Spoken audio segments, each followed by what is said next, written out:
The gunman kicked through the restaurant door like death arriving early for dinner. Zara Williams balanced 3 plates of bulgogi on her left arm while her right hand automatically moved toward her hip, muscle memory from another life reaching for a weapon that hadn't been there for 2 years. The movement lasted half a second before her waitress training reasserted control. She set the plates down with steady hands while her mind cataloged threats with military precision. 5 men. Body armor under cheap suits. Automatic weapons poorly concealed. Their eyes swept the dining room before locking onto table 7, where a most enigmatic regular customer sat alone with his back to the wall. Jin-Woo Park never sat anywhere else. The Korean man occupied his usual corner table like a predator surveying territory, his charcoal suit worth more than most people earned in a year.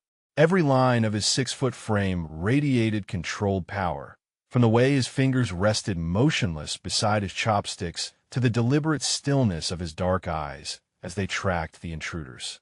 He looked like money and danger wrapped in silk, the kind of customer who paid in cash and never looked at the check. "Where are you watching from tonight?" Zara found herself wondering as chaos erupted around her. The thought seemed absurd given the circumstances, but something about moments like these made her think of distant places, different lives. Comment below and let me know your city, because right now this upscale Korean restaurant in downtown Seattle felt like the center of a very dangerous universe. The lead gunman raised his weapon. Time fractured into crystalline fragments. Zara moved without conscious thought, her body dropping into the combat crouch that had kept her alive through 3 tours. The ceramic plate left her hand with lethal accuracy, catching the nearest attacker across the temple with a wet crack. He crumpled instantly, his finger tightening reflexively on the trigger as he fell. Gunfire erupted. Diners screamed and dove for cover. Glass shattered as bullets punched through the restaurant's elegant facade. She rolled behind the marble-topped bar, her mind automatically calculating angles and positions. Second gunman advancing from the left. Third moving to flank Jin-Woo's position. Fourth and fifth providing cover by the entrance. Jin-Woo hadn't moved from his chair. The man sat with inhuman calm in the center of the storm, his dark eyes tracking the chaos with the detached interest of someone watching a mildly entertaining performance. When the second gunman swung his weapon toward the Korean businessman, Jin-Woo finally moved. His chopsticks left his hand faster than thought, silver blurs that found the attacker's throat with surgical precision. The man dropped his gun to claw at his neck, blood streaming between his fingers. Jin-Woo was already standing, his movement fluid and inevitable as a predator claiming prey. Zara vaulted over the bar as the third gunman rounded Jin-Woo's table. Her training kicked in like a familiar song, deadly and precise. She caught the attacker from behind, her arms snaking around his neck in a chokehold that cut off blood flow to his brain. He struggled for 8 seconds before going limp in her grip. She released the body and spun to assess remaining threats. Jin-Woo had produced a pistol from somewhere within his elegant suit. 2 precise shots ended the 4th and 5th attackers before they could process what was happening. Sudden silence descended over the restaurant like a heavy curtain. The scent of cordite and spilled wine mingled with the metallic tang of blood. Somewhere in the distance, sirens began to wail. Jin-Woo holstered his weapon with the same casual precision he used to fold his napkin. His dark eyes found Zara across the carnage, and she felt the weight of his attention like a physical force. She stood among the bodies wearing her black server's uniform, her hands steady despite the adrenaline still singing through her veins. Blood spattered her white apron. A strand of dark hair had escaped her neat ponytail. She looked like exactly what she was supposed to be, an ordinary waitress caught in extraordinary circumstances. Except ordinary waitresses didn't neutralize armed attackers with lethal efficiency. Jin-Woo approached her with measured steps, his expensive shoes silent on the debris-strewn floor. He stopped just outside her personal space, close enough that she could smell the subtle scent of sandalwood and danger that seemed to cling to his skin. "Very interesting, Miss Williams," he said, his voice carrying the faintest trace of an accent that made her name sound like something precious. His English was precise, controlled, each word chosen with deliberate care. I was not aware the restaurant employed former special forces as serving staff. Zara met his gaze without flinching, though every instinct screamed that this man was far more dangerous than the 5 dead attackers combined. I'm not special forces. I'm a waitress who used to be Army. Used to be, he repeated as if tasting the words. His dark eyes never left her face. What specialty? Rangers.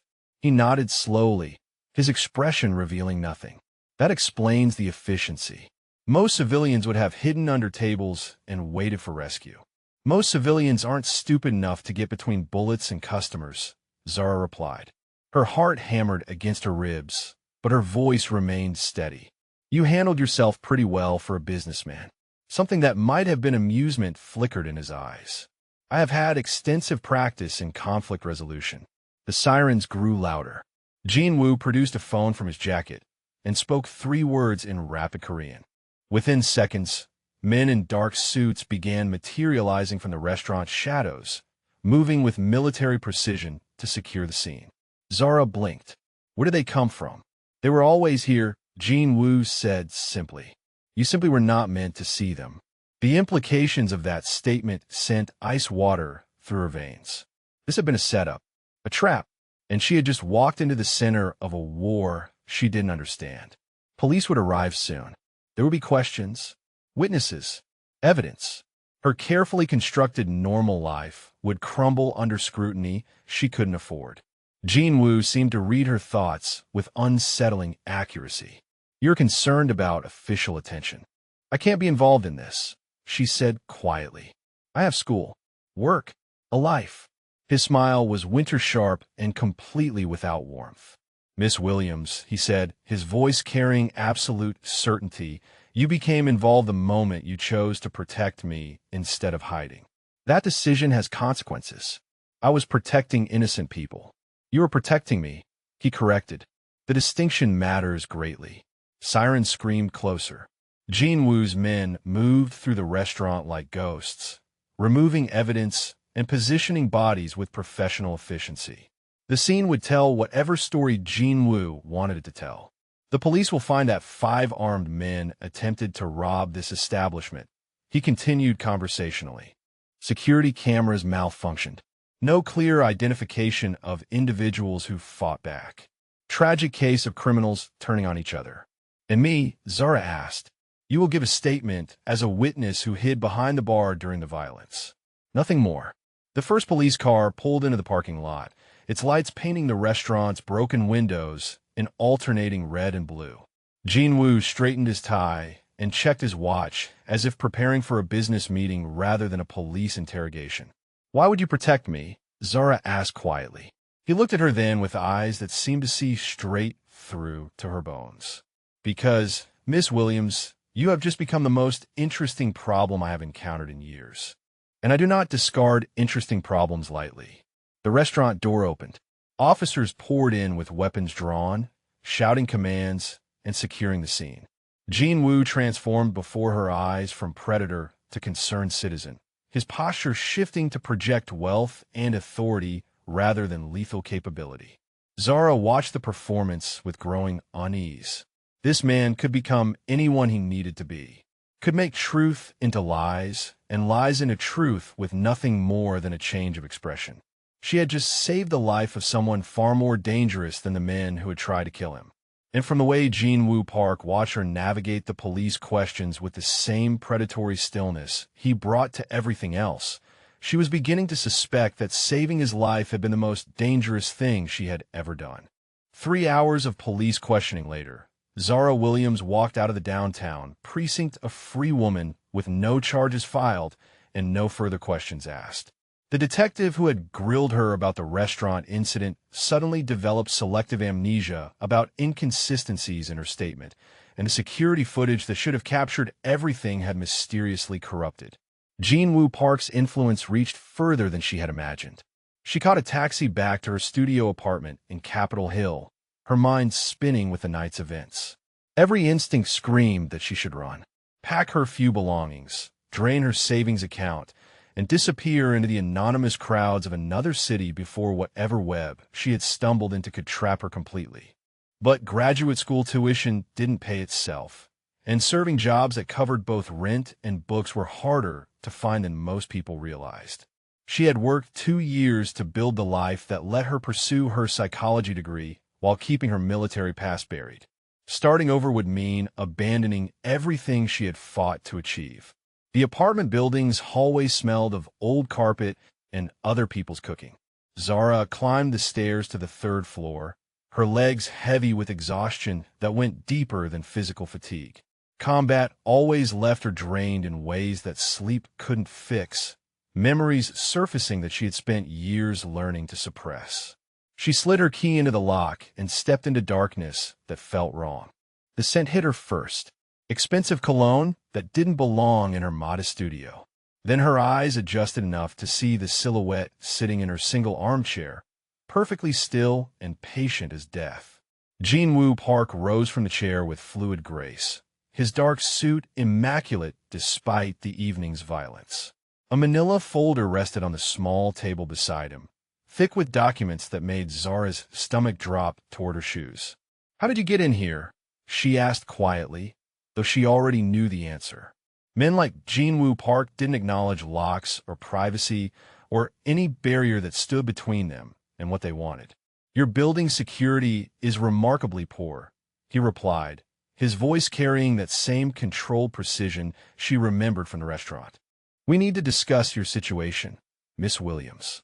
"I don't have a situation. I have a normal life that I'd like to get back to." His smile held no warmth. Normal lives do not include classified military records with extensive redactions. Normal lives do not feature early discharge from Ranger battalions under circumstances requiring top-secret clearance to review. Zara felt ice crystallize in her veins. The folder on her table seemed to pulse with malevolent energy, containing secrets she had buried so deeply she sometimes almost forgot they existed. "You had no right to investigate me." Jin-Woo moved to the small window that overlooked the alley behind her building. His presence filled the cramped studio, making the space feel smaller and more suffocating than usual. "I had every right," he said calmly. "You inserted yourself into my business. That makes you my business by extension. I helped innocent people. That's what normal humans do. You eliminated 2 trained killers with methods that do not appear in standard civilian self-defense courses," he corrected. "Your muscle memory indicates extensive combat experience. Your psychological assessment suggests someone accustomed to life-or-death decisions under extreme pressure." The folder seemed to mock her from its position on the table. How much did he know? How much had he uncovered of the missions that officially never happened, the operations that left her with scars both visible and hidden? "What do you want?" she asked. Jin-Woo turned from the window to face her directly. His dark eyes held predatory interest that made her feel like prey being evaluated for weaknesses. "Initially, I wanted to understand the anomaly of a former special operations soldier working as a waitress in my city. Now I want something more practical." "Which is?" "Your expertise." An explosion of sound shattered the night air outside. Car doors slamming, running footsteps, voices shouting orders in what sounded like Russian. Jin-Woo moved faster than thought, crossing the studio to position himself between Zara and the window. "Get down," he commanded, his voice sharp with authority. The window exploded inward in a shower of glass and gunfire. Zara dropped behind her kitchen counter as bullets tore through the studio, shredding furniture and punching holes in the thin walls. The refrigerator door sprouted metal flowers where rounds impacted. Her textbooks exploded in clouds of paper and academic dreams. Jin-Woo had produced another weapon from somewhere within his suit, returning fire with calculated precision. His shots were patient, controlled, each one finding its target with mechanical efficiency. The sound of bodies hitting pavement filtered up from the alley. More voices, more gunfire, then sudden silence that felt more ominous than the chaos. Jin-Woo spoke rapidly into a phone that had materialized in his free hand, his words clipped Korean that carried absolute authority. Within minutes, the sounds of cleanup began below. Engines starting, bodies being moved, evidence disappearing. Zara remained crouched behind her destroyed kitchen, glass fragments glittering in her hair like deadly confetti. Her hands shook slightly with adrenaline crash, but her mind worked with crystal clarity that came from too much experience with sudden violence. "How many people died tonight because I helped you?" she asked quietly. "None who did not accept that risk when they chose their profession," Jinwoo replied. He holstered his weapon and moved to help her stand, his touch surprisingly gentle despite the callous strength of his hands. "You, however, are now in considerable danger through no fault of your own. I can take care of myself." His laugh held no humor. "Against random street criminals, perhaps. Against the Bratva enforcers who now consider you a priority target, you would last perhaps 36 hours on your own." The Bratva? Russian Mafia. Zara had encountered them during her military service, shadowy figures who moved weapons and people with ruthless efficiency. They didn't leave loose ends or accept defeat gracefully. "Why would they care about me?" Jinwoo gestured toward her destroyed apartment, the broken glass and bullet holes that had transformed her sanctuary into a war zone. "Because you fought beside me tonight. Because you demonstrated capabilities that make you either a valuable asset or a dangerous enemy. In their world, there is no middle ground. I'm not part of your world. You became part of my world the moment you chose action over hiding," he said firmly. "That choice has consequences. The Russians will assume you are under my protection. They will use you as leverage against me or eliminate you as a threat. Either way, your normal life ended tonight." Zara looked around her destroyed studio, taking inventory of a life she was apparently losing. Her psychology textbooks lay scattered and ruined, her carefully budgeted furniture reduced to kindling. The modest but peaceful existence she had built from the ashes of her military service torn apart by forces beyond her control. "What are you suggesting?" "I am offering you a contract," Jinwoo said. "You become my personal security consultant. You live under my protection until the current threat is neutralized. In exchange, you receive compensation that will complete your education and establish whatever future you choose when this is over." "And if I refuse?" His expression became winter cold. "Then I will respect your independence completely. I will provide no protection, no interference, no assistance when the Bratva comes for you again. Your death will be regrettable but brief." The choice he offered wasn't really a choice at all. Submit to his control or die by Russian bullets. Accept his protection or accept her own execution. "What would the terms be?" she asked carefully. "You live in my compound under security protocols I establish. You accompany me to business functions as my official protection specialist. You follow my instructions regarding your safety and movement. You remain in this arrangement until I determine the threat has been eliminated." "For how long?" "Until it is finished." Zara stared at the ruins of her independence, calculating odds that all came back to the same conclusion. The Russians would never stop hunting her now that they knew she existed. Running would only delay the inevitable. Fighting alone would get her killed. Jinwoo represented the only option that didn't end with her blood pooling on some anonymous street corner. "This is temporary," she said finally. "When the Russians are dealt with, this arrangement ends. I go back to my life." His smile was sharp as a blade. "Of course, Miss Williams. Temporary arrangements are my specialty." But something in his dark eyes suggested that Jinwoo Park had never met a temporary arrangement he couldn't make permanent when it served his purposes. "I need a pack," she said. "Pack light," he advised. "Everything you need will be provided. And my job, my classes, will be managed. You're under my protection now, Miss Williams." That protection extends to all aspects of your life. The weight of what she was accepting settled over her like chains disguised as silk. Freedom traded for survival. Independence exchanged for safety. A bargain with a man who collected debts in ways she didn't want to contemplate. But she would be alive to regret it. "Fine," she said quietly. "When do we start?" Jinwoo checked his watch with the same precision he brought to everything else. "Now. My car is waiting downstairs." Zara gathered her few belongings that had survived the gunfire, stuffing clothes and essentials into a duffel bag while Jinwoo watched with predatory patience. When she finished, he gestured toward the door with courtly politeness that somehow made the gesture feel like a command. The hallway outside her apartment swarmed with men in dark suits, their faces hard and their movements coordinated. They had materialized from shadows like an army of ghosts, transforming her ordinary building into a military operation. "Your people work fast," she observed. "Efficiency is survival in my business," Jinwoo replied. Hesitation kills. They descended the stairs in formation, Zara surrounded by a wall of protection she hadn't asked for but apparently needed. The lobby held more suited figures, their eyes scanning constantly for threats that might materialize from any direction. A black sedan waited at the curb, its engine running and rear door already open. Jinwoo gestured for her to enter first, then slid in beside her with fluid grace. As the car pulled away from her former life, Zara watched her apartment building disappear in the rear window. Somewhere in the distance, sirens wailed toward what would officially be a gas explosion that destroyed several units and left no survivors to question. "Welcome to my world, Miss Williams," Jinwoo said quietly. "I hope you survive it."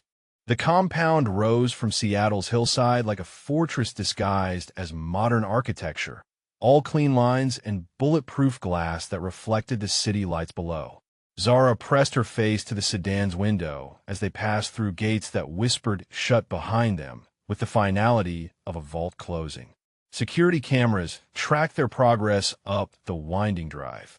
Motion sensors blinked like electronic eyes in perfectly manicured gardens that probably cost more than most houses. Everything beautiful, everything deadly, everything designed to keep the world at bay. Jinwoo's kingdom looked exactly like what it was, a monument to power built by someone who understood that true wealth wasn't about displaying money, but about controlling who lived and who died. The main house sprawled across the hilltop with understated elegance, its clean lines and floor-to-ceiling windows suggesting transparency while revealing nothing. Light spilled from the interior like honey, warm and inviting and completely deceptive. "Your new home," Jinwoo said as the car glided to a stop before wide stairs that led to doors carved from wood that probably had its own security detail. "Temporary arrangement," Zara corrected automatically, though the words sounded hollow even to her. His smile suggested he found her optimism charming. Of course. Two men in impeccable suits materialized to handle her single duffel bag, treating her meager belongings with the same careful attention they would give explosive devices.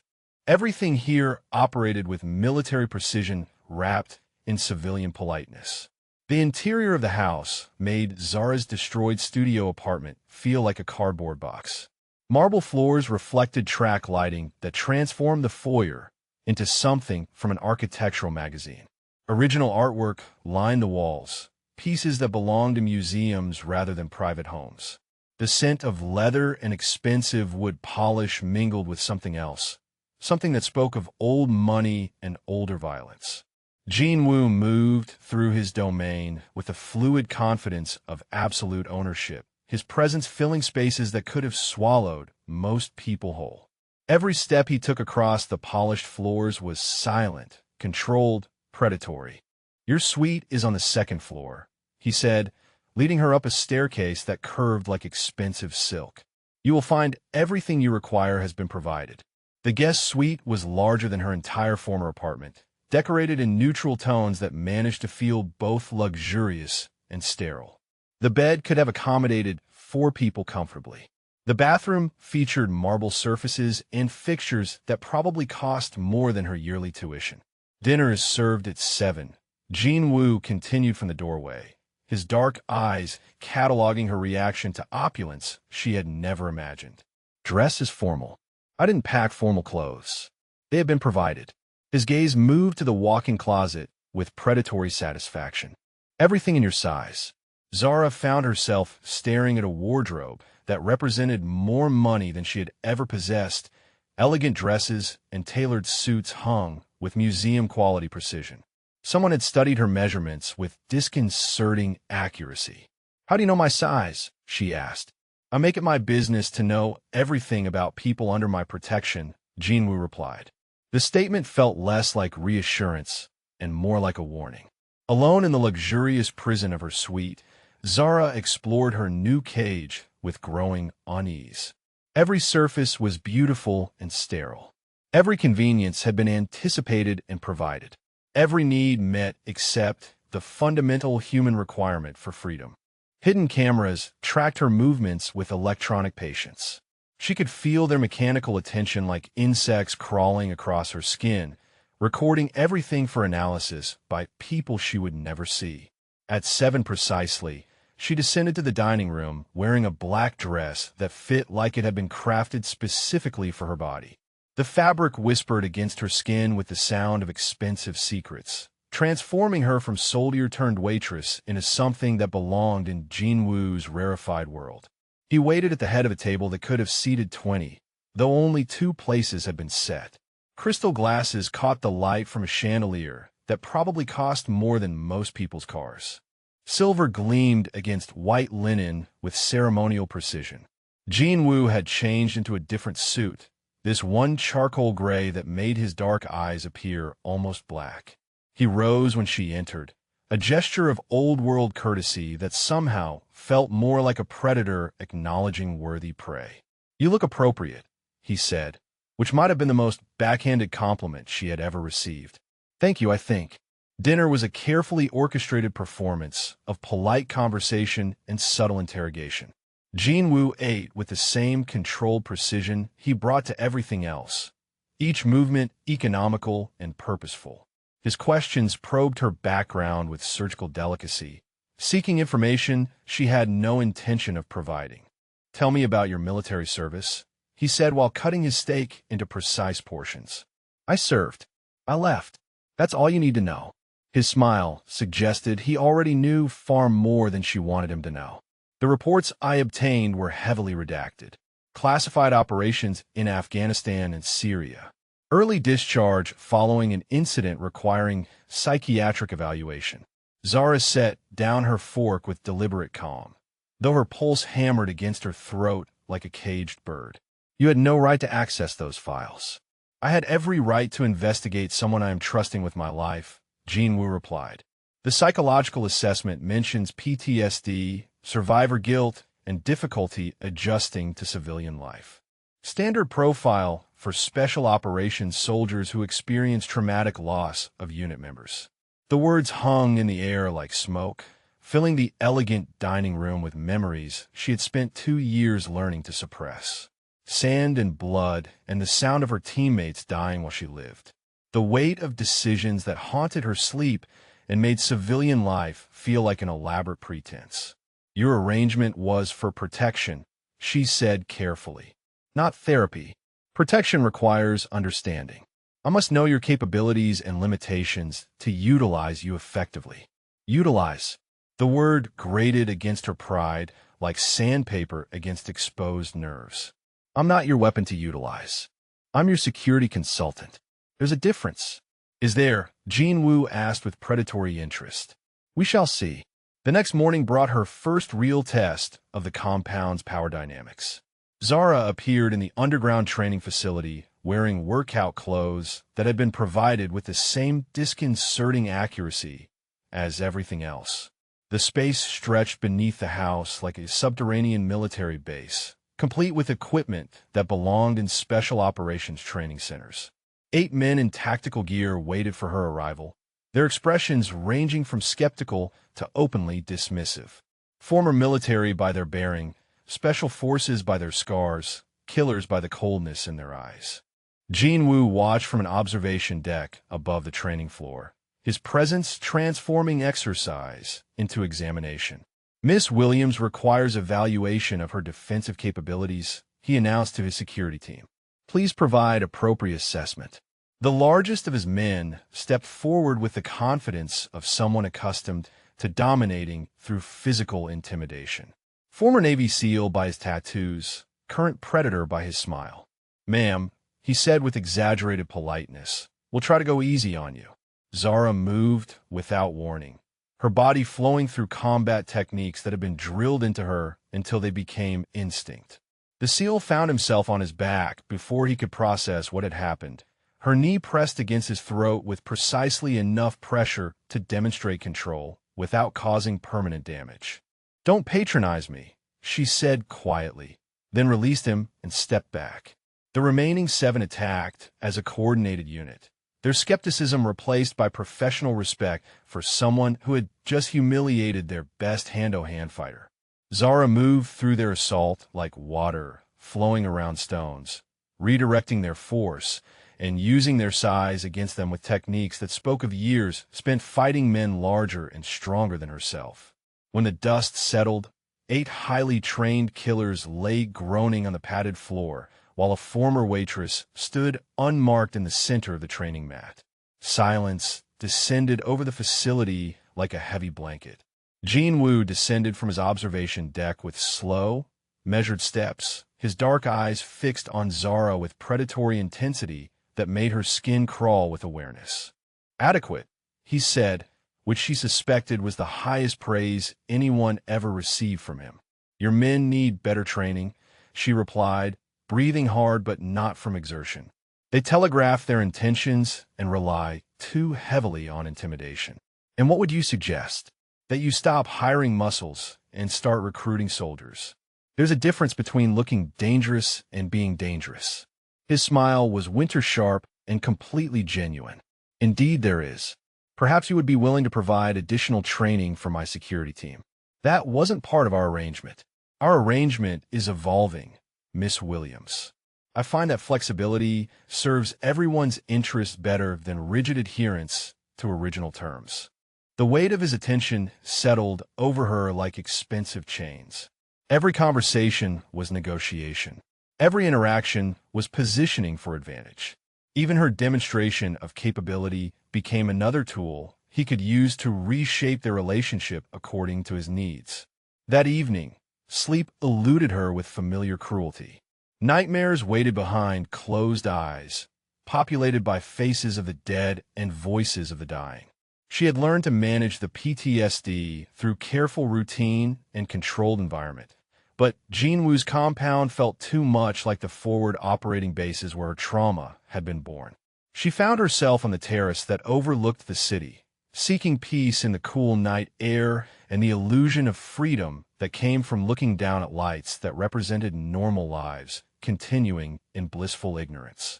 The sound of soft footsteps made her turn. Jinwoo emerged from the shadows carrying a tea service, his movements silent as always, but somehow less predatory in the darkness. "Insomnia," he observed, setting the tray on the small table between 2 chairs she hadn't noticed before. "Something like that." He poured tea with the same precise control he brought to everything else, the fragrant steam rising between them like incense in a temple. The silence stretched comfortably, filled with the distant sounds of a city that never truly slept. "What keeps you awake?" she asked eventually. "Responsibility," Jinwoo replied without hesitation. "When you hold lives in your hands, sleep becomes a luxury you cannot always afford." Something in his tone made her study his profile in the dim light. For the first time since meeting him, she saw past the predatory control to something more human underneath. Exhaustion lived in the set of his shoulders. Isolation haunted the careful stillness of his expression. "You have an army," she said quietly. "Hundreds of people to share the burden." "I have subordinates," he corrected. "No one shares the burden of command. No one else makes the decisions that determine who lives and who dies." "Sounds lonely." His laugh held no humor. "Loneliness is safer than trust. Trust creates vulnerabilities that enemies exploit." Zara sipped her tea and considered the contradiction of a man who surrounded himself with people but remained fundamentally alone. "You must trust someone. Otherwise, what's the point of all this?" She gestured toward the compound, the luxury, the elaborate fortress he had built around himself. "The point is survival," Jinwoo said simply. "Everything else is secondary. Survival isn't living." He turned to look at her then, his dark eyes reflecting starlight like still water. "And what would you know about living, Miss Williams?" You hide behind textbooks and serving trays, pretending your past does not exist. We are both ghosts haunting lives we cannot claim. The observation cut deeper than any blade because it carried the weight of absolute truth. She had been hiding, running from her own history and the woman she used to be, playing at normalcy while the warrior inside grew restless behind bars of her own construction. Maybe, she said quietly, but at least I'm trying to find something better. And what have you found? Nothing yet, she admitted, but I keep looking. His smile was different this time, touched with something that might have been respect. Perhaps that makes you braver than either of us realized. They sat in comfortable silence as the city sparkled below them, two damaged people finding unexpected peace and shared understanding of what it meant to be alone. The tea grew cold between them, but neither moved to break the moment. Finally, Jinwoo spoke again. Sleep will not come easily in this place. Too many ghosts, too much history. But tomorrow we begin the work of keeping each other alive. Is that what we're doing? Among other things, he said, rising from his chair with fluid grace. His dark eyes held promises she didn't dare interpret. Good night, Miss Williams. Good night. She watched him disappear into the shadows, leaving her alone with her thoughts and the gradually dawning realization that Jinwoo Park was far more dangerous than she had imagined. Not because of his capacity for violence, but because of his ability to see past the masks people wore to the truth underneath. He had seen her clearly from the beginning, recognizing the soldier hiding behind the waitress facade. And now she was beginning to see him as well, catching glimpses of the isolated man behind the predatory control. In the distance, the city lights twinkled like stars fallen to earth, beautiful and distant and completely unreachable from where she sat in the heart of Jinwoo's fortress. For the first time since accepting his protection, Zara wondered if she was the one being protected or if she had simply found a more elegant form of captivity. Dawn broke over the compound like a benediction, painting the bulletproof windows in shades of gold and amber that transformed the fortress into something almost peaceful. Zara had learned to read the rhythms of Jinwoo's domain over the past week, recognizing the subtle patterns that govern life within his controlled kingdom. She found him in the kitchen at precisely 5:30, as she had every morning since arriving. He stood at the marble counter with his back to the door, measuring loose tea with the same meticulous precision he brought to everything else. 3 level teaspoons. Water heated to exactly 90 degrees. Steeping time calculated to the second. The routine was ritual, she realized. Armor disguised as morning habit. You rise early, she observed, settling into the chair across from where he would sit. She had claimed this position on the second morning, drawn by something in his careful stillness that spoke of isolation rather than preference. Sleep is inefficient past 4:30, Jinwoo replied without turning.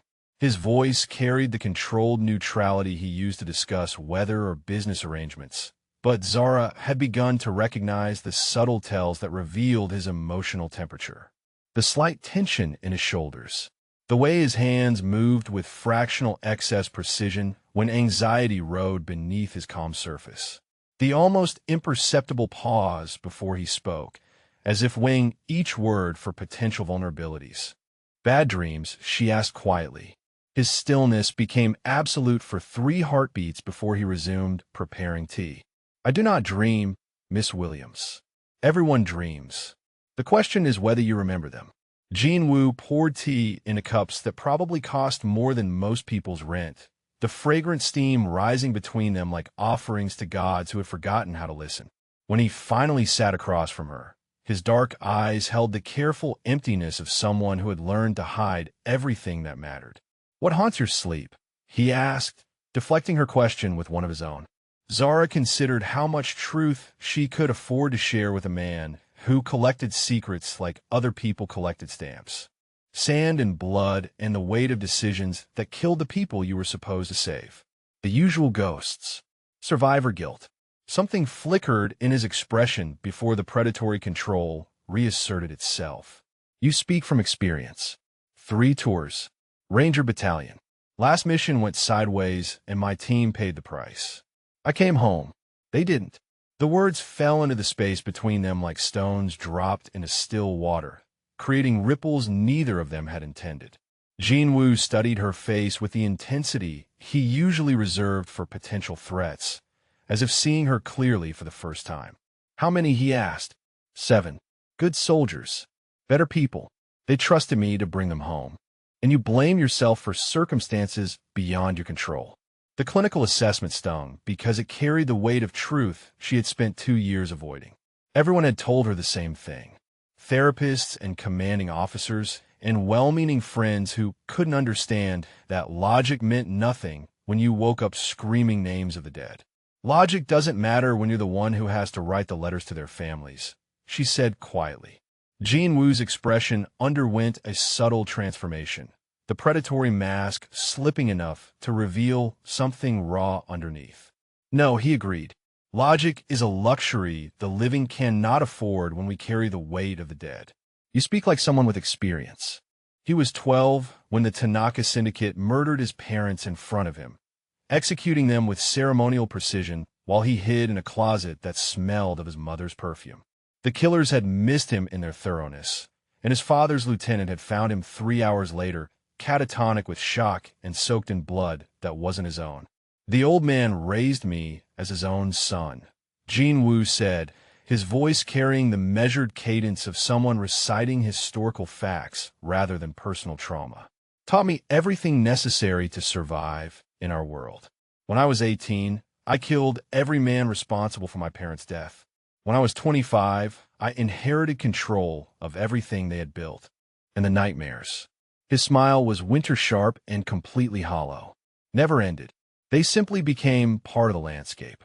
Zara studied his face, seeing past the control perfection to the damaged child who still lived behind his dark eyes. The weight of inherited violence and unavenged blood had shaped him into something simultaneously magnificent and terrible, a predator forged by necessity rather than choice. We're a matching set, she observed, the walking wounded pretending to be functional adults. Perhaps, but functionality is its own form of survival. Their morning ritual was interrupted by the appearance of Chun, Jinwoo's head of security, whose expression carried the kind of urgency that made the temperature in the room drop several degrees. Boss, he said in Korean accented English, we have a problem. The Russians want to meet. Jinwoo's transformation from damaged man to lethal businessman was instantaneous and complete. His spine straightened, his expression hardened, and the air around him seemed to crystallize with barely contained violence. Terms, he demanded. Neutral ground. Pacific Place Hotel. This afternoon. They're calling it a peace negotiation. The words peace negotiation carried the kind of irony that got people killed. In the world Jinwoo inhabited, peace meant someone had decided the cost of continued war exceeded the potential profits. I'm coming with you, Zara said before conscious thought could stop the words. Both men looked at her with expressions that suggested she had volunteered to juggle live grenades while riding a unicycle. Absolutely not, Jinwoo said with the finality of someone accustomed to having his decisions obeyed without question. That's not how this arrangement works, she replied calmly. I'm your security consultant. Security consultants attend meetings where their principals might be killed. You're under my protection, not the reverse. Protection works both ways, or it doesn't work at all. The argument that followed was conducted in voices that never rose above conversational volume, but the intensity burned through the kitchen like acid. Jinwoo deployed every tool of manipulation at his disposal, from logical argument to subtle intimidation to direct command. Zara met each attempt with the kind of stubborn professional competence that had kept her alive through situations where surrender meant death. Finally, Chin cleared his throat with the delicate timing of someone who had survived years in the proximity of dangerous people. Boss, he said carefully, she has a point. The Russians know about her. They'll expect her to be there. Her absence might send the wrong message. Jinwoo's jaw tightened until the muscles stood out like cords under his skin. His dark eyes promised retribution for anyone who dared question his authority, but pragmatic calculation warred with protective instinct behind his controlled expression. "You follow my instructions exactly," he said finally. "You remain within arm's reach at all times. Any sign of threat, and you execute immediate extraction protocols." Agreed. The afternoon briefing revealed the true scope of the threat they faced. Intelligence photographs spread across Jin Woo's desk like tarot cards predicting violent futures. The Russians had escalated from harassment to open warfare, bringing in specialists whose idea of negotiation involved explosives and automatic weapons. "They want to use you as leverage," Chen explained, pointing to surveillance photos that showed Zura leaving the compound for her morning runs. "They've identified you as his primary weakness." The words hung in the air like smoke, filling the war room with implications none of them wanted to acknowledge. Zara had become more than just a protected asset. She had become the pressure point enemies would use to break Jin Woo's legendary control. "Increase perimeter security," Jin Woo ordered, his voice carrying the kind of cold fury that made seasoned killers nervous. "Double the patrol rotations. No one leaves the compound without full escort details." "Including me?" Zara asked. "Especially you." The cage was closing with velvet-lined bars, protection becoming indistinguishable from imprisonment. Every instinct screamed against accepting limitations that reduced her to helpless cargo in someone else's war. "I'm not going to hide while other people fight my battles," she said quietly. "This is not your battle," Jin Woo replied with Arctic finality. "You are an asset I am protecting.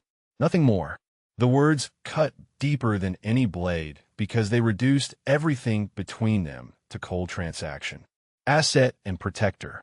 Property and owner. The careful intimacy they had been building over shared tea and midnight conversations crumbled under the weight of his need to maintain control. "Fine," she said, standing with military precision that made her spine rigid as steel. "Protect your asset, Mr. Park. But don't expect gratitude for a cage, regardless of how beautifully it's decorated." The meeting at Pacific Place Hotel felt like walking into a beautifully appointed trap. The private dining room overlooked Elliott Bay through floor-to-ceiling windows that offered perfect fields of fire for anyone with proper equipment and bad intentions. 3 Russians waited at a table set for 6, their expensive suits failing to disguise the predatory violence that radiated from their positions. The leader was a man named Volkov, whose smile suggested he had learned his social skills from documentaries about sharks. "Mr. Park," he said in English flavored with Moscow winters and Siberian cruelty, "how generous of you to accept our invitation." Jin Woo moved through the formal pleasantries with the fluid precision of someone conducting a deadly dance. Every gesture was calculated. Every word was measured for multiple meanings. Even his breathing seemed controlled to reveal nothing of his true intentions. Zara positioned herself where she could monitor all entrances while maintaining clear sight lines to potential threats. Her awareness expanded to encompass the entire room, cataloging details with the systematic thoroughness of someone whose survival depended on noticing what others missed. The negotiation was performance art masquerading as business discussion. Territory rights and profit sharing and mutual respect, all delivered with the kind of politeness that preceded extremely violent deaths. "Your associate is quite striking," Volkov observed, his pale eyes lingering on Zara with predatory interest. Such a shame if something were to happen to her. The temperature in the room dropped until ice crystals should have formed on the windows. Jin Woo's stillness became absolute and terrifying, the kind of motionlessness that preceded explosive violence. "Are you threatening my property, Mr. Volkov?" he asked with deadly softness. Property. The word hit Zara like a physical blow, reducing her to object status in front of men who collected objects and broke them for entertainment. "I am simply observing," Volkov replied with the smile of someone who had achieved exactly the reaction he intended. "Beautiful things are so easily broken. It would be tragic if circumstances required such waste." The drive back to the compound passed in silence thick enough to cut with a blade. Zara stared out the bulletproof windows at a city that seemed increasingly distant from the violent world she had stumbled into. Every light represented normal people living normal lives, while she rode through the darkness, trapped between a man who called her property and enemies who saw her as leverage. Inside the compound's safety, the argument they had been avoiding finally erupted with nuclear intensity. "Property," she said with voice like broken glass. "Is that what I am to you?" "You are under my protection," Jean Wu replied with the kind of controlled fury that made the air feel dangerous. "That protection requires treating you as a valuable asset rather than an equal partner. I didn't ask for your protection. You accepted it when the alternative was death. And now I'm supposed to be grateful for a prettier prison." His composure cracked like ice under pressure, revealing the molten fury that burned beneath his Arctic control. "You have no understanding of what I have sacrificed to keep you alive," he said, his voice carrying edge that could cut stone. "The resources allocated, the enemies made, the risks accepted. I never asked you to sacrifice anything for me. You asked the moment you chose to fight beside me instead of hiding like every other civilian in that restaurant," Jean Wu snapped. "That choice made you mine to protect, mine to worry about, mine to lose sleep over when enemies see you as the fastest way to destroy me." The words hung between them like confessions extracted under torture, revealing truths neither of them had intended to voice. His fury wasn't about control or possession. It was about terror. The bone-deep fear of someone who had learned that caring about anything made you vulnerable in ways that could destroy you. "You think I don't understand what it means to lose people you're responsible for protecting?" Zara said quietly. "You think I haven't lived with that weight every day for 2 years? This is different." "How is it different?" "Because losing you would break something in me that I spent 20 years learning how to protect," he said, the admission torn from him like flesh from bone. The truth settled over them like fallout, transforming the elegant foyer into ground zero for emotions neither of them knew how to process. They stood 3 feet apart and might as well have been separated by oceans. Two damaged people who had found something in each other that was too dangerous to acknowledge and too precious to abandon. The silence stretched until breathing became conscious effort. Outside the compound's walls, enemies planned their destruction while inside its safety. Two people who had survived everything life could throw at them struggled with the one thing that could still destroy them both. The realization that protection had become partnership somewhere along the way, and partnership had become something far more dangerous than either of them could afford to feel. "I'm sorry," Jean Wu said finally, his voice carrying exhaustion that went deeper than physical fatigue. "I should not have called you property. And I'm sorry I don't make this easy for you," Zara replied. "I know you're trying to keep me alive." "Keep us both alive," he corrected quietly. "Because somewhere in this elegant prison of mine, I have come to depend on your presence in ways that terrify me more than any external threat." She moved toward him then, crossing the distance with steps that felt like walking across a minefield. When she reached out to touch his face, her fingers trembled slightly against the sharp line of his jaw. "We're both scared," she said softly. "That doesn't make us weak. It makes us human. In this world, human is a luxury neither of us can afford.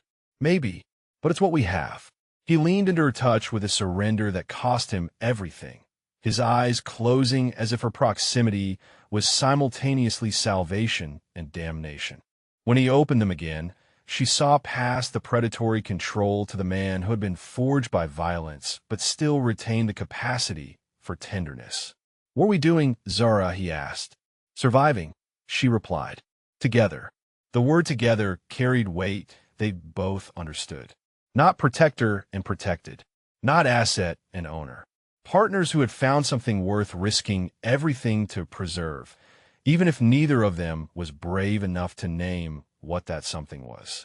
The attack came with the dawn like death, arriving precisely on schedule. Zara's eyes snapped open at the first sound of breaking glass somewhere in the compound's main level, her military training dragging her from sleep to full alertness in seconds. The silence that followed felt wrong, pregnant with the kind of stillness that preceded explosive violence. Her phone screen showed 4:37 a.m. Too early for maintenance. Too quiet for accidents. She rolled from bed and moved to the window overlooking the compound's main entrance, her bare feet silent on the cold marble floor. 3 black SUVs sat where no vehicle should be, their engines running and doors hanging open like mechanical mouths. The Russians had found a way inside. Emergency protocols kicked in automatically, muscle memory from situations where hesitation meant death. She pulled on tactical pants and a Kevlar vest that had appeared in her closet sometime during the past week, along with weapons she hadn't requested but apparently needed. Jean Wu's voice came through the compound's intercom system with deadly calm that made her blood freeze. All personnel to defensive positions. We have hostile contact. Repeat, we have hostile contact. Gunfire erupted from the main level, the staccato rhythm of automatic weapons punctuated by the deeper crack of sniper rifles. The Russians had brought enough firepower to level a small building, and they were using every round. Zara moved through the hallway with systematic precision, her awareness expanding to encompass every shadow and corner where death might wait. The compound's elegant interior had transformed into a battlefield, with Jean Wu's security team engaging intruders who had somehow bypassed millions of dollars worth of defensive systems. She found Jean Wu in his study, calmly loading magazines while explosions shook the bulletproof windows. He had traded his usual elegant suit for tactical gear that revealed the lethal predator beneath the businessman facade. "How many?" she asked, taking position at the window to assess enemy positions. 15 that we can see. Probably more in reserve." His voice carried the kind of controlled fury that made the air feel dangerous. "They know our defensive layout too well." Someone provided intelligence. "Inside job." Jean Wu's expression became winter cold and absolutely murderous. "Chen has been with me for 8 years. I trusted him with everything." The betrayal hit harder than bullets, because it came from someone who had been family. Trust was the only currency that mattered in Jean Wu's world, and someone had spent it to buy his death. "We can process that later," Zara said, checking the action on her weapon with professional efficiency. "Right now, we need to stay alive long enough for later to matter." They moved through the compound like dancers performing a deadly choreography, their movements synchronized with the kind of precision that comes from shared combat experience. Zara covered while Jean Wu advanced. He provided suppressing fire while she flanked enemy positions. 2 killers working as one predator, lethal and efficient and absolutely unstoppable. The Russians had expected to find a businessman protected by hired muscle. Instead, they encountered a force of nature backed by someone who fought with the controlled fury of professional special operations. Bodies accumulated in elegant hallways like expensive art installations, each one representing a calculation that had gone fatally wrong. The attackers' confidence evaporated as their superior numbers proved meaningless against opponents who had been forged by violence into something harder than diamond. Zara put 3 rounds through a window to neutralize a sniper who had Jean Wu pinned behind his antique desk. Her shots were perfect, each one finding its target with the kind of accuracy that comes from training that costs everything you are. "Movement in the garden," she called, tracking muzzle flashes through the bulletproof glass. 2 shooters behind the fountain. Jean Wu's response was immediate and surgical. His weapon spoke twice, and the muzzle flashes went dark forever. They fought through the compound's main level, like avenging angels dispensing judgment with controlled precision. Every room held potential death. Every doorway concealed possible ambush. But they moved with shared awareness that transcended individual capability, each anticipating the other's movements with uncanny accuracy. The security office revealed the scope of Chen's betrayal. Computer screens showed camera feeds that had been systematically disabled, defensive protocols that had been circumvented from within, trust perverted into treachery with mechanical efficiency. Jean Wu stood before the monitors with expression that promised retribution beyond imagination. 20 years of loyalty, he said quietly.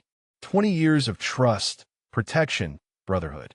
I'm sorry, Zara said, understanding that words were inadequate for the kind of wound that came from family turning predator. He will die slowly, Jean Wu continued with the kind of calm certainty that made her skin crawl. When this is over, Chun will beg for the mercy of a quick death, and I will deny him even that small kindness. The building shook as something exploded in the West Wing. Smoke began filtering through the ventilation system, carrying the scent of burning dreams and expensive destruction. They're trying to burn us out, she observed, checking her remaining ammunition with professional calculation. Then we disappoint them by leaving, Jean Wu replied, moving toward a wall panel that opened to reveal stairs descending into darkness. Emergency tunnels. They connect to the marina.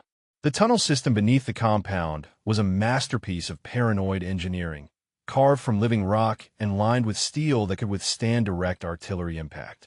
Emergency lighting cast their shadows on walls that had been designed to hide the movements of someone important enough to require multiple escape routes. They moved through the underground passages with weapons ready and senses straining for any sound that might indicate pursuit. Behind them, the compound burned with the dreams they were leaving behind. The tunnel emerged in a boathouse that smelled of salt water and expensive boats. Dawn was breaking over Elliott Bay, painting the water in shades of gold and blood that seemed appropriate for the occasion. Jean Wu moved toward a cigarette boat that could outrun anything the Coast Guard owned, while Zara maintained overwatch for threats that might emerge from land or water. The sniper's bullet caught her in the left shoulder, spinning her around and sending her weapon clattering across the wooden dock. Pain exploded through her chest like molten metal, but training kept her moving even as blood soaked through her tactical vest. She rolled behind boat equipment while her mind cataloged damage with clinical detachment. Through and through. Missed the bone. Manageable if she could control the bleeding. Jean Wu's roar of fury made the boathouse tremble. He moved like death incarnate, his weapon tracking toward the sniper's position with predatory precision. The rifle cracked once, and a body tumbled from the warehouse roof across the marina. But more shapes moved in the morning shadows. Chen appeared at the boathouse entrance with 4 Russian specialists, his familiar face twisted into something she barely recognized. You always were too trusting, boss, Chen said with a smile that belonged on something that crawled from sewers. The Russians made a very generous offer for your location and security protocols.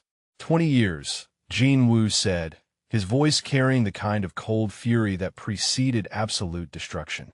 20 years of brotherhood, and you sold me for money. Not just money, Chen replied. Survival. The Russians promised to let me live if I delivered you. Simple transaction. And did you believe them?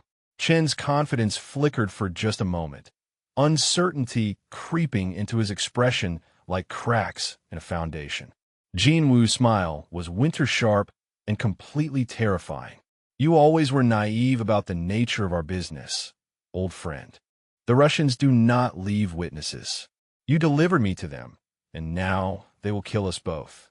The gunfight that erupted in the confined space of the boathouse was short, violent, and absolutely decisive. Jean Wu moved through his enemies like a force of nature unleashed, each shot calculated for maximum damage and minimum waste. Chen died last, as was appropriate. Jean Wu's final shot took him center mass, sending him stumbling backward into Elliott Bay with expression of shocked betrayal that would have been funny under different circumstances. Silence descended over the marina like a heavy blanket. Smoke rose from the compound on the hill above them, marking the funeral pyre of Jean Wu's former life. The cigarette boat's cabin was luxurious in the way that only unlimited money could achieve, all leather and brass that belonged in a gentleman's club rather than an escape vehicle. Jean Wu settled Zara onto the curved bench while his hands shook slightly from adrenaline crash or something deeper. You saved my life, he said quietly, examining her wound with the careful attention of someone who had seen plenty of battlefield injuries. The sniper had perfect position, perfect shot. You put yourself between his bullet and my heart. That's what partners do, she replied, though the words came out weaker than she intended. Blood loss was making her lightheaded, but her mind remained clear enough to see the battle damage reflected in Jin Woo's dark eyes. Partners, he repeated, as if testing the word for hidden meanings. Is that what we are? Among other things. His hands were steady as he cleaned and dressed her wound, but something in his expression suggested he was fighting battles that had nothing to do with external enemies. When he finished with the bandages, he sat back on his heels and studied her face with intensity that made her feel exposed in ways that had nothing to do with physical vulnerability. I have spent 20 years building walls around everything that mattered to me, he said quietly. Every emotion locked away, every attachment severed, every weakness eliminated until I became something that could not be broken because it refused to feel. And now you have made me remember what those walls were supposed to protect, he continued, his voice carrying confession that cost him everything. You made me remember what it feels like to have something worth losing. The fever from blood loss was making her thoughts drift like smoke, but his words anchored her to the present with chains forged from shared understanding. I never felt safe until you, she said, the admission torn from her like secrets extracted under torture. You are the most dangerous woman I have ever known, Jin Woo replied with a smile that held genuine warmth for the first time since she had met him. You fight like death incarnate and fear nothing that threatens you directly. But you made me your sanctuary, she finished. And now I don't know how to leave. His kiss was inevitable as sunrise, gentle despite the callous strength of hands that had dealt death with surgical precision just minutes before. She tasted desperation and relief, and something that might have been love wrapped in the careful control he brought to everything he touched. When they finally broke apart, the morning light streaming through the cabin windows revealed two people who had been fundamentally changed by violence and proximity and the gradual realization that protection had become partnership somewhere along the way. The compound is gone, Jin Woo said, though his attention remained focused on her face as if memorizing details he might need to remember later. We're alive, she replied. Everything else is replaceable. Are we, he asked. Alive, I mean. Sometimes I think we are both ghosts haunting lives we cannot claim. Maybe, but we're haunting them together now. His laugh held genuine amusement, mixed with exhaustion that went deeper than physical fatigue. Together, he agreed. What a terrifying prospect. The boat rocked gently at anchor, while emergency sirens wailed in the distance, carrying news of destruction that would be blamed on gas leaks or electrical fires or any explanation that avoided uncomfortable questions about the kind of warfare that erupted between predators who had evolved beyond normal human concerns. Jin Woo held her while she dozed fitfully, his presence a bulwark against nightmares that had been temporarily displaced by more immediate concerns. When she woke, the sun had climbed higher and the compound's smoke had dissipated into memory. Where do we go now? She asked. I have resources, he replied. Safe houses, clean identities, money hidden where no government or enemy can reach it. But perhaps it is time to consider building something new rather than defending something old, he said quietly. Something that does not require walls or weapons or the constant expectation of betrayal. Something normal.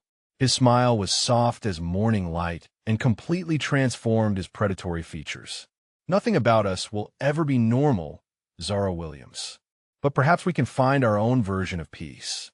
Together, he agreed, and the word carried promises neither of them was ready to speak aloud, but both understood with clarity that transcended language. The boat drifted on Elliott Bay, while two damaged people discovered that protection could evolve into partnership, and partnership could become something far more dangerous and precious than either safety or survival. They had found each other in violence and claimed each other through shared blood, and now they would face whatever came next with the kind of united front that made them far more dangerous together than they had ever been apart. 3 weeks after the compound burned, Zara Williams stood on the deck of a safe house overlooking Puget Sound and watched Jin Woo Park rebuild his empire from ashes and determination. The temporary headquarters buzzed with controlled activity as lieutenants reported in and new security protocols took shape, but the man orchestrating it all had changed in ways that went deeper than strategy. He moved with the same predatory grace, spoke with the same controlled precision, commanded with the same absolute authority. But something fundamental had shifted in the way he carried himself, as if the weight of isolation he had borne for 20 years had finally been shared with someone strong enough to help him bear it. Her shoulder was healing well, the bullet wound reduced to manageable soreness that reminded her daily how close they had both come to losing everything. Physical therapy had become part of their morning routine, Jean Wu's hands patient and gentle as he helped her regain full range of motion. The intimacy of those sessions went far beyond medical necessity. Touch had become their primary language for emotions neither of them knew how to voice, a vocabulary of careful fingers and shared breath that spoke of trust earned through blood and bullets. The last of the Russian leadership had been eliminated 2 days ago, their bodies discovered in circumstances that would be ruled accidental by investigators who understood the wisdom of avoiding uncomfortable questions. The Bratvassel that had targeted Jean Wu's organization ceased to exist with the kind of thoroughness that served as warning to anyone else contemplating similar stupidity, which meant their original arrangement had served its purpose. Zara found Jean Wu in the study he had claimed as temporary command center, surrounded by the tools of legitimate business rather than shadow empire management. Financial reports and investment portfolios covered surfaces that had once held intelligence briefings and assassination contracts. "We need to discuss your situation," he said without looking up from spreadsheets that represented enough money to buy small countries. The words echoed their first conversation in her destroyed apartment, but carried entirely different weight now. No longer threat and negotiation, something closer to gift and choice. "The Russian threat has been eliminated," Jean Wu continued, his voice maintaining the careful neutrality he used for business discussions. "Our original agreement specified that your protection would continue until that threat was neutralized, which means the contract is fulfilled," Zara said, settling into the chair across from his desk. Same position, different meaning. His dark eyes found hers with intensity that made her pulse stutter against her throat. "The contract is fulfilled," he agreed. "You are free to resume your normal life without interference from my world or its complications." The offer of freedom came wrapped in silk and delivered with the kind of courtly politeness that somehow made it feel like execution. He was giving her everything she had thought she wanted when this started: independence, safety, the chance to return to graduate school, and ordinary concerns. Everything except him. "I've arranged a new identity," Jean Wu continued with mechanical precision. "Clean background, no connections to recent events. Full funding for completion of your education and establishment of whatever career you choose afterward." "You've thought of everything," she observed. "I am thorough in all matters." The silence stretched between them like a bridge neither was brave enough to cross. Outside the windows, afternoon light painted Puget Sound in shades of gold and possibility, while inside the temporary headquarters, two people who had found something precious struggled with the courage to claim it. "What if I don't want freedom?" Zura asked quietly. His stillness became absolute and terrifying, the kind of motionlessness that preceded either explosive violence or complete surrender. "What do you want?" he asked. "You. This. Whatever we've built together that doesn't have a name yet." Relief flooded his expression before the predatory control could reassert itself, transforming his features from marble perfection into something human and vulnerable and infinitely more beautiful. "You understand what you would be choosing," he said carefully. "My world offers luxury and protection, but also brings constant danger and moral complexity that most people cannot accept. I'm not most people." "No," he agreed with a smile that held genuine warmth. "You are something far more dangerous and precious than most people. You're someone who chose to stand beside me when hiding would have been safer." The business transition happened with the same systematic precision Jean Wu brought to everything else. Zara Williams became Director of Security Operations for Park International Holdings, a position that came with salary, benefits, and decision-making authority that reflected her true value to the organization. She was no longer protected asset or temporary consultant. She was partner, with all the power and responsibility that partnership entailed.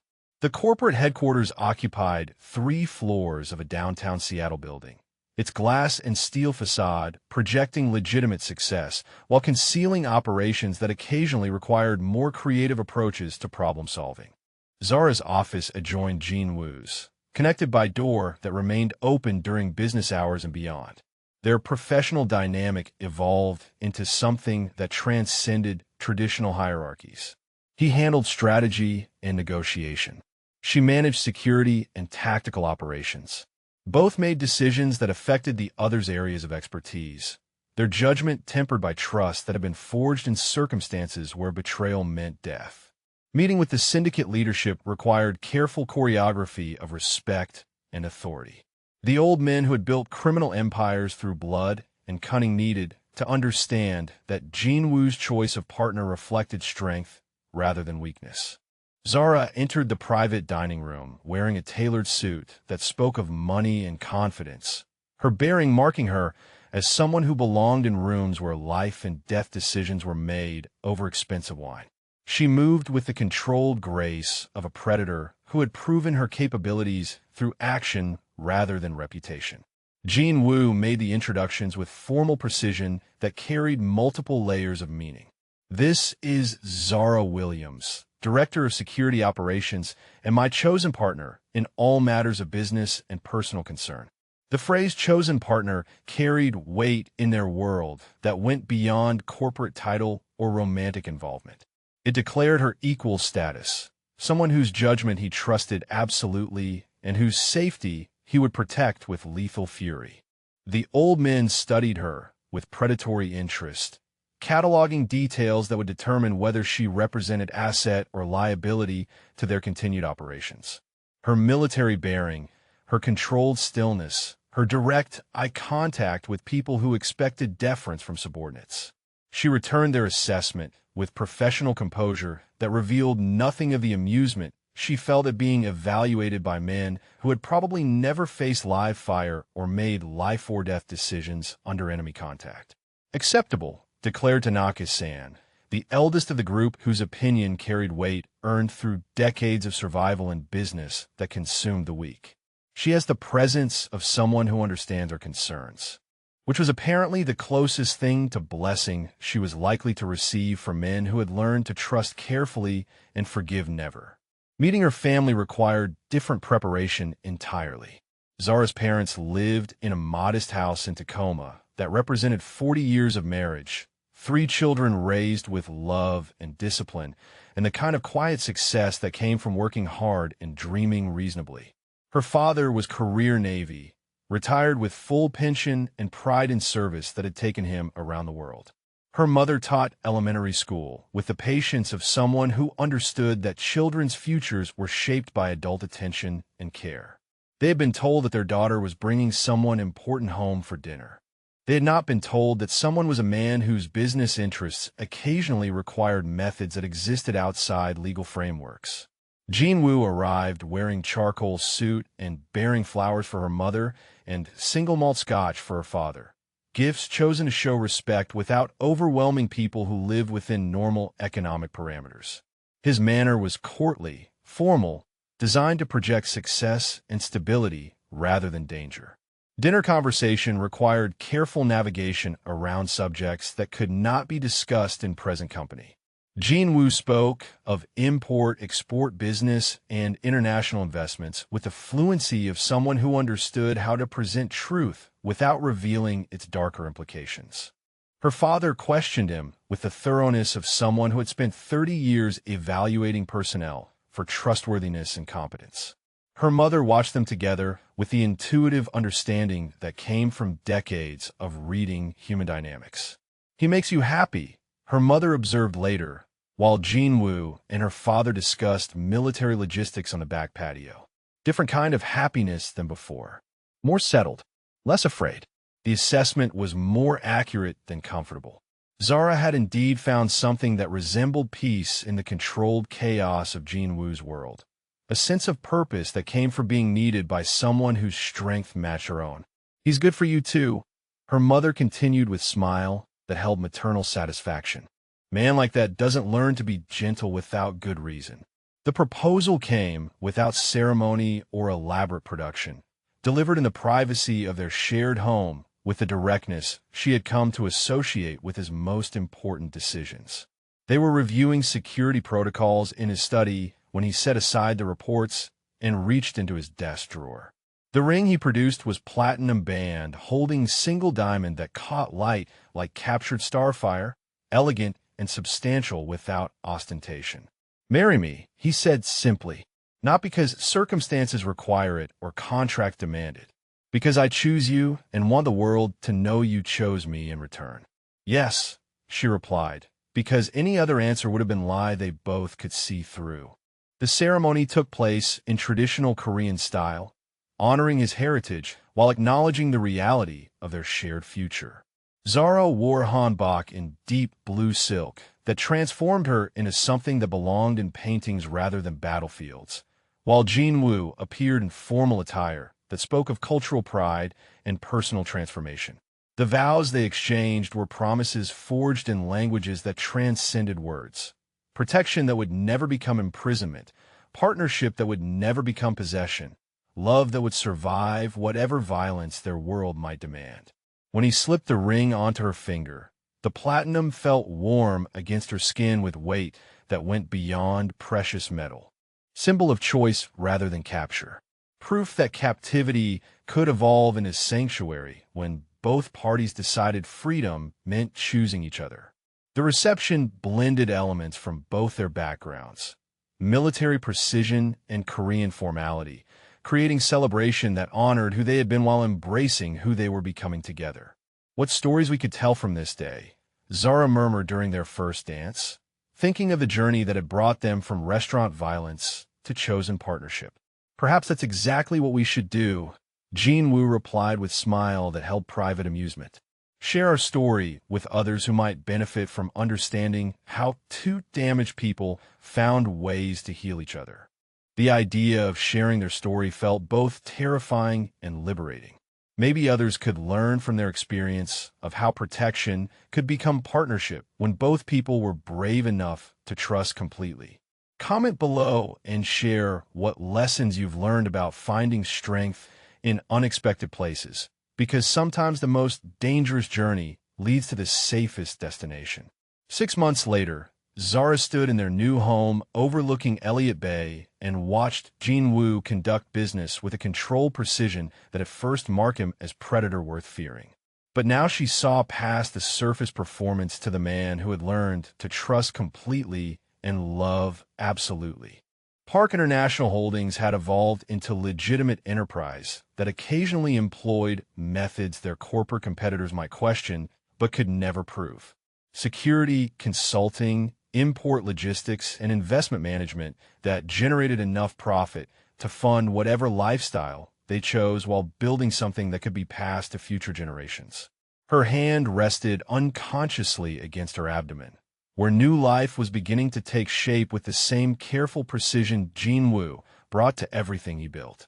They had not planned for children yet, but adaptation was skill they had both mastered through necessity.